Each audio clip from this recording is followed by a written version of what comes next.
일행은 드디어 이탈리아 반도 수도인 로마시에 들어가게 됩니다. 당시 최강대국인 로마에 입성한 거죠. 아피아 가도를 따라 로마에 들어선 바울 일행은 거대한 신전과 콜로세움 같은 건축물에 압도당합니다. 당시 로마는 모든 사람들이 살고 싶은 도시, 화려하고 세련된 도시였습니다. 하지만 오늘 이 로마에 도착했을 때 사람들의 마음 상태는 제각각이었음을 알게 됩니다. 지난 광풍으로 인해서 모든 재산을 잃어버리고 재산상 손실을 잃어버렸던 상인들은 아마 지중해를 건너 로마에 도착한 뒤 마음의 허탈함을 느꼈을 것입니다. 그 많은 재산상 손실로 인해 앞으로 어떻게 살아가야 하나 염려가 컸을 겁니다. 반면 선장과 선원들은 그 광풍에, 난생 처음 겪어보는 2주간의 광풍에 생명을 보존했으니 그래도 이만하면 다행이다 안도했을 겁니다. 반면 로마 군인들은 자신들이 가이사랴에서 출발하여 지중해를 관통하여 로마로 도착할 때까지 광풍 중에서도 죄수 하나 놓치지 않고 무사히 모든 죄수를 이끌고 로마시에 도착했을 때에 그들은 안도하며 무척 기뻐했을 겁니다. 자신들의 임무를 이제 드디어 완수하게 되었기 때문입니다. 그런데 로마에 올 때 가장 두려워한 사람들, 로마가 가까이 올수록 마음에 근심이 쌓였던 사람들입니다. 바로 죄수들입니다. 당시 죄수들은 로마가 가까이 올수록 절망감이 더 컸을 겁니다. 로마 정부에 대한 반란을 일으킨 죄수들은 원형 경기장에서 사자의 모기로 공포스러운 죽음을 맞이해야 했기 때문입니다. 이런 죄수의 무리 가운데 섞여 있던 한 사람이 바로 사도 바울이었습니다. 고령에 병들고 볼품없는 초라한 죄수의 무리에 섞여 있는 겁니다. 마치 로마에 입성할 때 사람들의 마음 상태가 제각각이듯이 2024년 4월 오늘 함께 예배 드리시는 사랑하는 성도님들의 마음 또한 제각각이라 생각해 봅니다. 새해 봄이 되었습니다. 긴 겨울을 지나고 여러분 보시는 것처럼 개나리와 벚꽃 또 진달래가 피었습니다. 저도 얼마 전에 거실에 보니까 저희 집에 한 5년 만에 처음 화분에서 꽃이 피었더라고요. 정말 이 사분이 살아있나 했더니 꽃이 피는 걸 봤습니다. 이렇게 좋은 봄이 왔지만 사실 함께 예배드리시는 성도님들 중에는 아직도 인생의 긴 겨울 중에 있는 성도님은 계시지는 않습니까? 계절은 따뜻하지만 인생의 겨울로 인해 춥고 어려운 시간을 보내고 계신 성도님은 안 계십니까? 내 힘으로 해결할 수 없는 문제로 인해 긴 겨울을 보내고 계시지는 않으신지요? 그토록 오랫동안 봄을 기다려왔건만 아직 나의 인생에는 이 차가운 겨울만 지속되고 있지는 않으십니까? 우리 인생에 봄이 없이 겨울만 지속될 때 우리 인생의 주님을 향해 살아가는 우리의 믿음이 흔들리기 시작합니다. 내 인생의 겨울이 계속될 때 우리 마음에 이런 마음이 들지요. 나에게는 있으나 마나한 하나님, 내가 그토록 간절히 고대하고 찾고 구했건만 응답 없는 하나님, 내가 그렇게 절박하게 요청하고 구해도 대답하지 않으시는 하나님 앞에 우리는 낙심하게 됩니다. 내가 하나님 앞에 무슨 큰 욕심을 부려서 대단한 것 구하는 것도 아니라 그냥 평범한 일상, 남들처럼 살아가는 그런 삶을 원하는데 그런 일상의 삶이 무너진 나의 삶이 너무나 마음 아프고 힘듭니다. 오늘 함께 예배드리시는 사랑하는 성도님, 함께 예배드리시는 여러분의 삶에 어쩌면 여러분 각자의 마음에 겨울을 보내고 계신지 모르겠습니다. 어쩌면 모든 사람들은 나만의 겨울을 보내고 있는 것 같아요. 주위의 모든 사람들이 나를 부러워하지만 얼굴로는 웃고 있지만 사실은 마음은 아프고 힘들 때가 많지 않습니까? 그런 중에 우리는 지금 이 자리에 있습니다. 함께 신앙생활을 하는데요. 예배당에 왔지만 봉사를 하지만 마음이 즐겁지 않습니다. 기쁘지 않습니다. 어쩌면 조금 의무감으로 힘겹게 지금 이곳에 앉아 있을 때가 많습니다. 오늘 사도 바울의 삶이 그랬습니다. 사도 바울은 그토록 원했던 로마, 도착했는데 도착하자마자 쇠고랑에 매인 채 기다리는 삶을 살아야 했습니다. 로마에 들어오자마자 바울은 가택연금 상태가 된 거예요. 바울의 삶이 아마 총독들의 보고에 의해 바울은 지금 로마법에 저촉된 게 아니라 단순히 종교적인 문제이다라고 하는 보고를 로마 본부는 받았을 것이고, 로마 시민권자는 어떠한 재판을 받지 않고는 처벌할 수 없기에 바울은 지금 이 가택연금 상태가 된 겁니다. 이 뒤에 본문을 보면 바울이 지금 있는 곳이 셋집이라고 표현합니다. 셋집은 로마 중심에 있는 화려한 고급 주택, 모든 것이 갖춰준 주택이 아닙니다. 당시 황제의 심판을 받기 위해 기다리는 미결수들은 로마 변두리에 헛강 같은 폐가를 개조하여 로마 경비병 하나 세워두고 거기서 보낼 수 있도록 구금된 상태로 지내는 겁니다.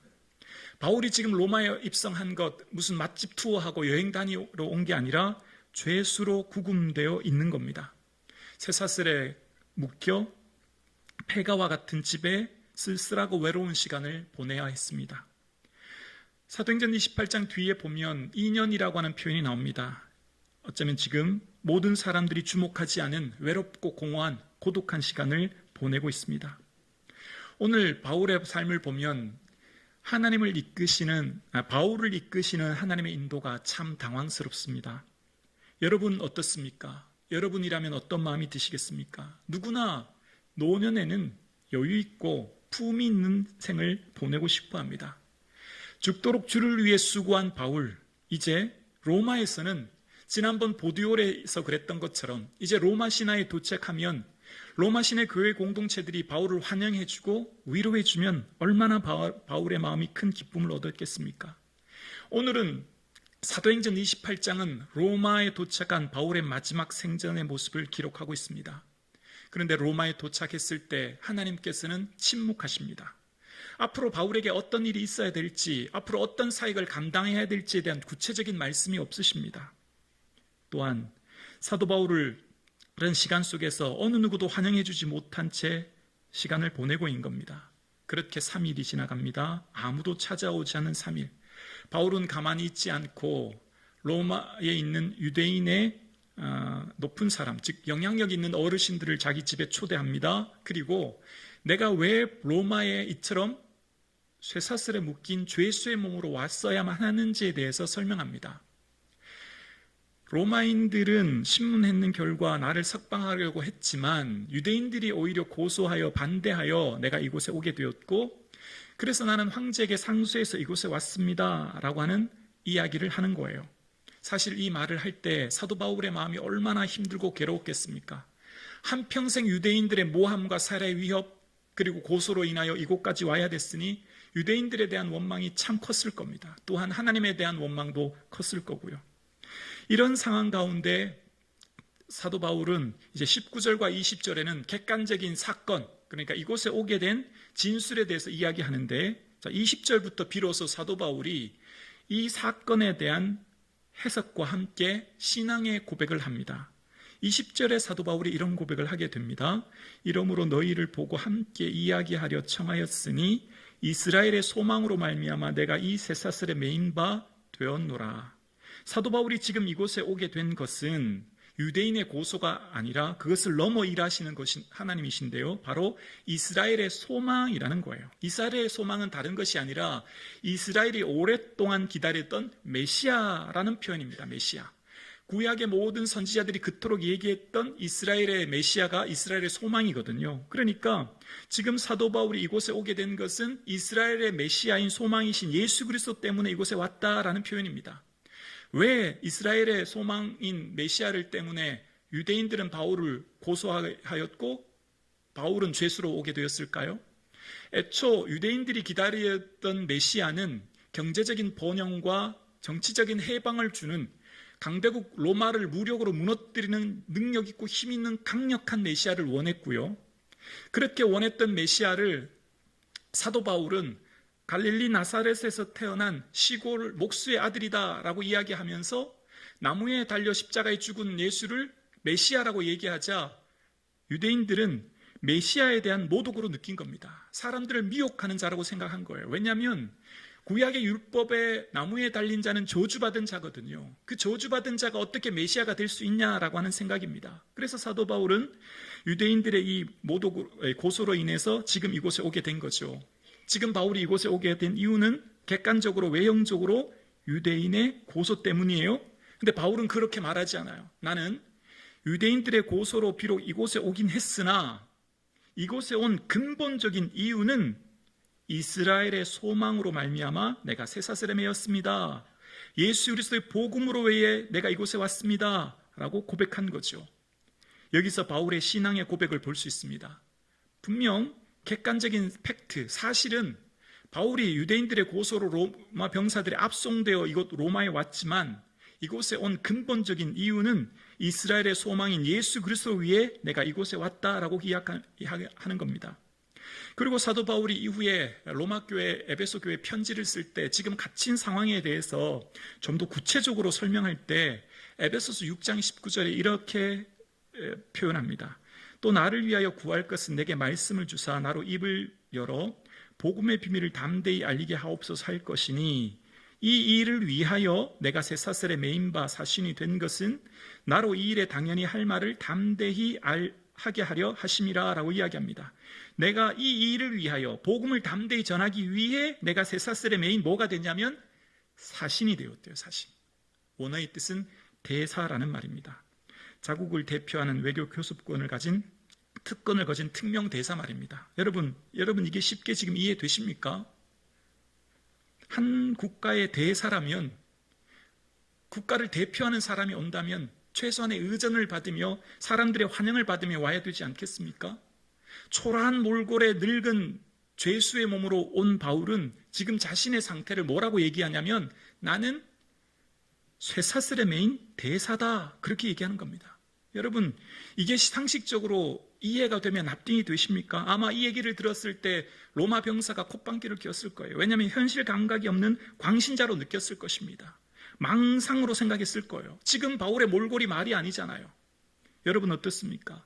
하나님께서 로마에서 복음을 전하시려면 바울의 말 그대로 정말 한 나라의 모든 외교적 특권을 가진 대사나 아니면 로마에 있는 총독부에 있는 권위를 가진 사람 정도로 와야 영향력이 있지 않습니까? 바울은 지금 죄수로 온 거예요.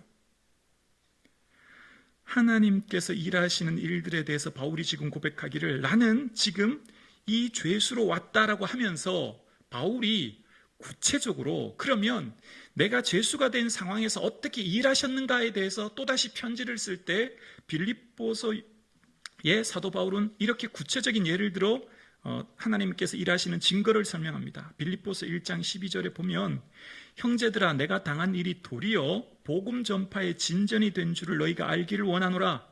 이러므로 나의 매임이 그리스도 안에서 모든 시위대 안과 그 밖의 모든 사람에게 나타났으니 구체적인 설명을 하기 시작하는데요. 내가 지금 이렇게 당한 일, 죄수가 되어 쇠사슬에 묶인 것은 도리어 복음 전파의 진전이 되었는데 어떻게 구체적인 증거가 나타났느냐면 모든 시위대, 로마 황제의 경호부대입니다. 근위대입니다. 그 사람들에게 복음이 전해졌고 뿐만 아니라 그 밖의 사람들, 로마에 있는 많은 관료들과 사람들에게 복음이 전해졌다라고 하는 구체적인 예를 들어 설명하기 시작하는 거예요. 바울이 지금 비록 죄수로 왔지만 하나님께서 이 죄수의 신분을 통해 일하고 계심을 고백하는 겁니다. 바울의 고백은 어떤 상황 가운데서도 하나님이 일하고 계심을 고백하는 겁니다. 하나님의 뜻이 이루어지고 있다는 거예요. 비록 이해되지 않는 삶의 자리에서도 하나님의 각자를 향한 구속사의 사건과 역사의 물줄기가 흘러간다는 거죠. 비록 내가 납득되지 않는 사건과 일들 속에서도 하나님이 계획하신 그 뜻과 일들이 이루어지고 있다는 거예요. 비록 나는 감금된 채 이곳에 있지만 도리어 복음 전파의 진전이 되어 모든 시위대에게 그리스도 황제의 경호부대에게 복음이 전해졌다라고 고백하는 겁니다. 마치 요셉이 애굽에 팔려왔을 때 하나님이 생명을 구원하시려고 나를 당신들보다 먼저 보내셨습니다 라고 하는 고백처럼 인생의 걸음길, 가는 길의 모든 순간 하나님의 계획하심과 일하심이 있다고 이야기하는 겁니다. 사도 바울의 삶을 여러분 믿음 없는 눈으로 사도 바울이 당했다면 이런 생각 들지 않을까요? 하나님, 도대체 나한테 왜 이러십니까? 내가 주를 위해 죽도록 고생했다면 노년에는 좀 편안하게, 노년에는 마음 편히 살 수 있게, 아니면 선교 사역도 정말 기쁘게 할 수 있게 해주셔야 되지 않겠습니까? 라고 하는 의문 말입니다. 그런데 사도 바울은 지금에 있는 상황 가운데 믿음의 눈으로 내 삶의 자리를 다시 보는 거예요. 그리고 지금 내가 쇠사슬에 비록 갇혀 있지만 이것을 통해 하나님께서 일하심을, 그리고 하나님께서 이것을 통해서 복음이 증거됨을 그는 보고 목격하고 있다 말합니다. 현재 쇠사슬의 메인 몸이지만 하나님 이 일을 통해서 역사하시고 있다는 겁니다. 오늘 함께 예배드리시는 사랑하는 성도님, 인생의 긴 겨울로 지치지 않으십니까? 마치 현실적인 쇠거렁에 매여 내 몸과 마음이 지친 상태로 있지는 않으십니까? 이런 저와 여러분의 삶에 사도 바울이 보았던 믿음의 눈처럼 믿음의 눈으로 나의 삶을 새롭게 볼 수 있기를 주의 이름으로 축원합니다. 자, 여기서부터 조금 더 깊게 오늘 본문을 들여다볼게요. 바울을 정말 힘들게 한 건 뭘까요? 쇠사슬일까요? 쇠고랑일까요? 흉가처럼 무너진 폐가에서 지내는 걸까요? 저는 그게 아니라고 생각합니다. 바울을 정말 고통스럽게 한 건요, 몸의 육체가 감금된 상태가 아니에요. 바울을 정말 고통스럽게 한 건 하나님 말씀하셨는데 그 말씀이 지금 현재 내게 이루어지지 않고 있다고 하는 하나님에 대한 의문이에요. 여러분 기억하십니까? 유락으로 강풍이 막 몰아칠 때 하나님이 말씀하셨죠. 바울아, 두려워하지 말라. 내가 가이사 앞에 서야겠고 라고 하는 말씀이요. 황제에게 서야 되겠다고 분명히 말씀하셨잖아요. 근데 오늘 이 뒤에 보면 2년 동안 셋집에 있었다고 말하고요, 황제 앞에 섰다고 하는 기록이 나와 있지 않아요. 지금 바울을 정말 힘들게 하는 건 몸의 매임 상태가 아닙니다. 바울을 정말 고통스럽게 하는 건 하나님의 말씀이 지금 나를 통해 이루어지지 않고 있다고 하는 것, 그리고 내가 마냥 기다려야만 한다고 하는 것이 그를 힘들게 했어요. 그리고 바울을 정말 주저앉히게 하고 힘들게 하고 고통스럽게 하는 것은 바울의 계획과 하나님의 계획이 다르다는 거였습니다. 그러니까 바울의 원래의 계획은 로마는 경유지였습니다, 여러분. 최종 목적지가 아니에요. 어떻게 알 수 있죠? 바울이 고린도에서 머무를 때 로마 교회를 향해 편지 쓰지 않습니까?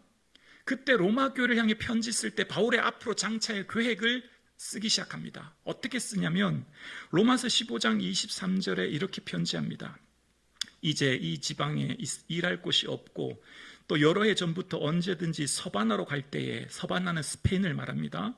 서바나로 갈 때에 너희에게 가기를 바라고 있었으니 이는 지나가는 길에 너희를 보고 스페인 가는 길에 너희 로마를 본다는 거예요. 그리고 먼저 너희와 사귐으로 얼마간 기쁨을 가진 후에 너희가 그리로 보내주기를 바람이라. 너희가 보내준다라고 하는 말은 선교비를 좀 후원해줬으면 좋겠다, 그런 말이죠. 로마에 가는 근본적인 이유는 스페인 가기 위해 경유지였고 스페인 가기 위한 선교지를 좀 후원받기 위해 간다, 이런 편지의 내용이 로마서에 기록된 거예요. 지금 바울의 최종 목적지는 로마가 아니에요. 아직 갈 길이 멀어요. 고령의 나이예요. 시간이 별로 없어요. 여기서 지체하면 안 돼요. 바울의 계획은 스페인인데 이곳 로마에 지금 갇힌 상태가 된 거예요. 바울을 정말 어렵게 한 것은 그의 쇠고랑과 감금으로 육체가 감금된 상태가 아니라 내 마음의 계획과 소원이 이루어지지 않는 것이 바울을 더 고통스럽게 한 거죠. 그런데 여러분 아시는 것처럼 바울의 삶은 여기서 마감됩니다. 오늘 본문 사도행전 28장으로 사도 바울의 삶에 대한 기록은 더 이상 찾아볼 수 없어요. 그러나 그가 이후에 쓴 디모데를 향한 편지 속에서 이런 고백을 하죠. 전제와 같이 내가 벌써 부어지고 나의 떠날 기약이 가까웠다고요. 이미 네로 황제의 박해로 인해 순교를 맞이하게 될 것을 직감하게 된 바울은 디모데에게 편지합니다. 이제 내가 떠날 기약이 가까웠다. 그날에 내게 주실 은혜를 사모한다 라고 편지하는 거예요. 여러분 어떻습니까? 여러분이 사도 바울이라면 어떤 마음이 드실까요? 지금 몰래 내가 계획했던 일들, 내 뜻, 내 생각이 이루어지지 않고 있어요. 그리고 지금 애당초 내가 가려고 했던 그 스페인마저 가지 못한 채 이곳에 머물러 있어야 하는 바울, 초라한 노인의 가진 것 없는 죄수의 몸으로 묶여 있습니다. 얼마나 마음이 지치고 힘들까요? 그런 바울의 삶은 디모데후서 6장의 말씀처럼 나의 선한 싸움 싸우고 달려갈 길 마치고 믿음을 지켰다 고백함으로 하나님의 계획을 전적으로 수용하고 받아들입니다. 인정합니다. 사랑하는 성도님, 나의 계획과 하나님의 계획, 나의 뜻과 하나님의 뜻, 나의 인생길과 하나님의 이끄시는 인생길이 조금은 다를 수 있습니다.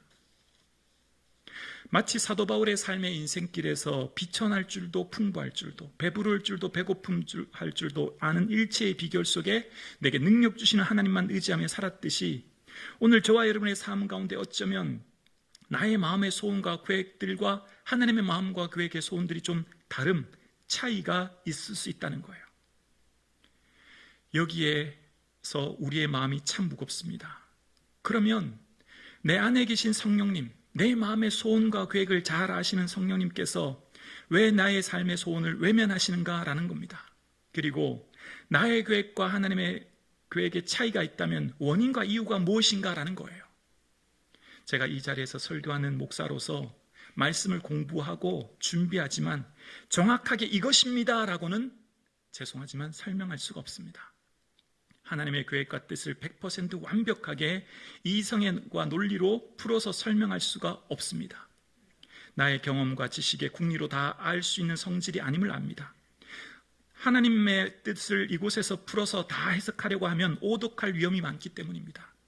지금은 우리가 부분적으로 알고 부분적으로 예언하고, 그러나 온전한 것이 올 때, 주님을 만났을 때, 그때에 지금은 거울로 보는 것 같이 희미하나 얼굴과 얼굴을 대면하여 아는 것처럼 완전하게 알 그날이 있을 것입니다. 분명한 것은 사도 바울이 하나님의 계획 앞에 내 계획을 내려놓고 받아들이고 수용했다는 겁니다. 말씀에 나타난 하나님의 뜻을 공식처럼 머리로 이해하고 논리로 납득되어야 되는 문제가 아니라 삶으로서 하나님의 임재를 온몸으로 경험해야 될 문제라 생각합니다. 다시요, 하나님의 뜻이라고 하는 이 거대한 뜻은 머리로 논리적으로 설명하여 풀어서 얘기할 수 있는 단계를 넘어 온몸으로 하나님의 임재를 경험할 때야 비로소 깨달을 수 있는 부분이라 생각합니다. 왜냐하면 말씀을 보면 믿음의 사람들의 특징 한 가지가 있습니다. 욥 같은 경우인데요, 욥은 이해할 수 없는 큰 고난을 만났어요. 논리, 해석 통하지 않습니다. 어떤 누구의 말도 위로되지 않습니다. 욥의 고난을 풀어서 논리적으로 이해할 수 있는 것 사실 불가능해요. 근데 욥의 인생에 놀라운 반전이 일어나죠. 언제입니까? 욥기 38장부터의 변화입니다. 욥기 38장은 어떤 일이 있습니까? 폭풍 가운데 하나님이 욥에게 말씀하시는 거예요. 하나님의 말씀을 듣자 욥의 삶이 완전히 바뀌어진 거예요. 욥아, 내가 땅에 기초를 놓을 때 너 어디 있었느냐라고 물으십니다. 하나님의 영원하신 하나님의 지혜, 그 비밀의 경륜 속에 제한된 사람이 어떻게 내가 다 알 수 있느냐라는 질문이죠. 누가 손바닥으로 바닷물을 헤아리었으며 뺨으로 하늘을 쟀으며 땅의 티끌을 대에 담아 보았느냐라고 말씀하셨던 이사야 선지자의 말씀처럼 제한된 우리의 머리와 생각으로 영원하신 하나님의 그 오묘하신 경륜을 다 알 수는 없어요. 그러나 분명한 것은 하나님을 만났을 때에, 하나님의 말씀 앞에 내 삶이 경험되어질 때 우리는 하나님의 그 말씀 앞에 내 삶을 내려놓게 되고 받아들이게 되고 수긍하게 된다는 거예요. 그리고 욥이 말하죠. 나는 깨닫지 못한 일을 말하였고 스스로 알 수 없고 헤아릴 수 없는 어려운 일을 말하였습니다.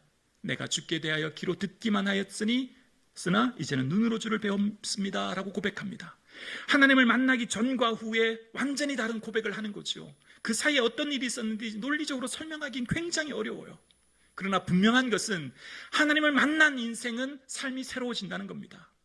절망과 포기와 낙담의 인생이 일어서게 된다는 거예요.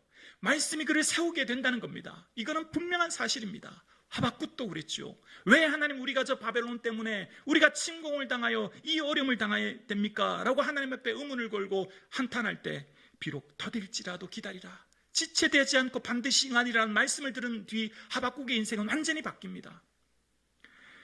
논리와 이성으로 설명될 수 없는 것이 하나님의 임재의 부분입니다.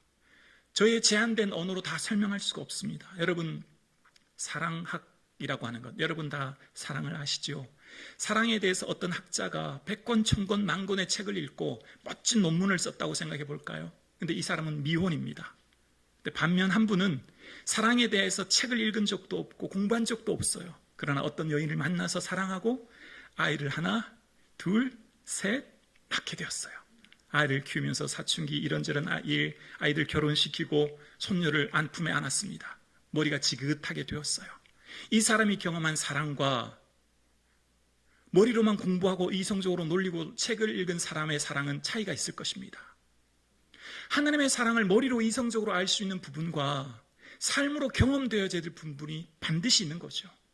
그 임재는, 그 하나님의 오묘하신 은혜는 하나님 앞에 엎드리는 자, 주 앞에 무릎 꿇는 자가 경험되어지는 겁니다. 어떻게 해요? 온몸으로 경험되어지는 거예요. 참을 수 없는 눈물과 감격과 은혜는 인간의 제한된 언어로 다 설명할 수 없는 것입니다.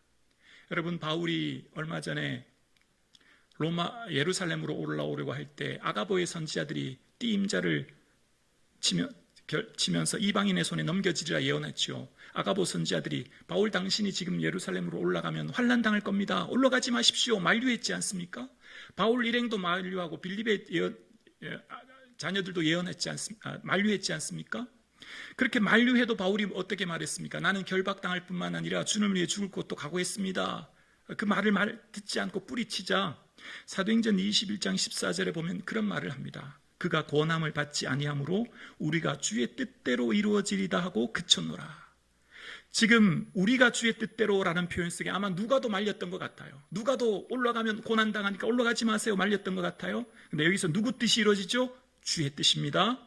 아가보 선지자의 뜻이 아닙니다. 누가와 그 일행의 뜻이 아닙니다. 심지어 바울의 뜻도 아닙니다. 주님의 뜻만 이루어지기를 기도하는 거예요. 바울이 지금 올라가는 이 길은 아가보 선지자나 누가 일행의 선지자나 심지어 바울의 뜻도 아니라 주님의 뜻이 이루어지기를 권고하고 기도하는 거죠.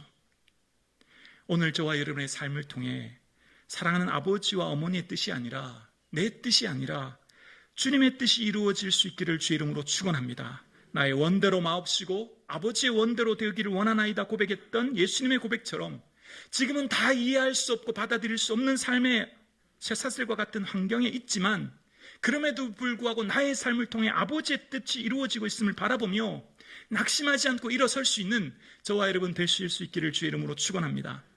겨자씨와 같이 작고 미미한 존재인 바울은 로마 입성 후 얼마 뒤 순교합니다. 기원 후 64년 이후 249년간 로마는 끔찍한 박해상을 맞아들이게 되고 313년 콘스탄티누스 황제는 비로소 이교도 집단이었던 불법 집단이었던 이 기독교를 공인하게 됩니다. 총독들에게 지시해서 교회들에게 몰수했던 재산을 돌려주고 성직자들에게 기금을 제공합니다. 콘스탄티누스의 이 칙령은 어머니 헬레나의 영향이 컸다고 합니다. 어머니 헬레나는 어릴 적부터 그리스도의 신앙을 가졌던 인물이라 소개합니다. 사도 바울이 로마에 갇혔을 때 시위대 안과 그 밖의 사람들에게 복음을 전했고 뿌리가 되었던 그 작고 보잘것없는 겨자씨와 같은 뿌리가 오늘날 249년이 지난 로마를 기독교를 공인하는 국가로 변화시켰고 이후에 로마로부터 출발한 복음은 전 세계에 확산되게 되었죠.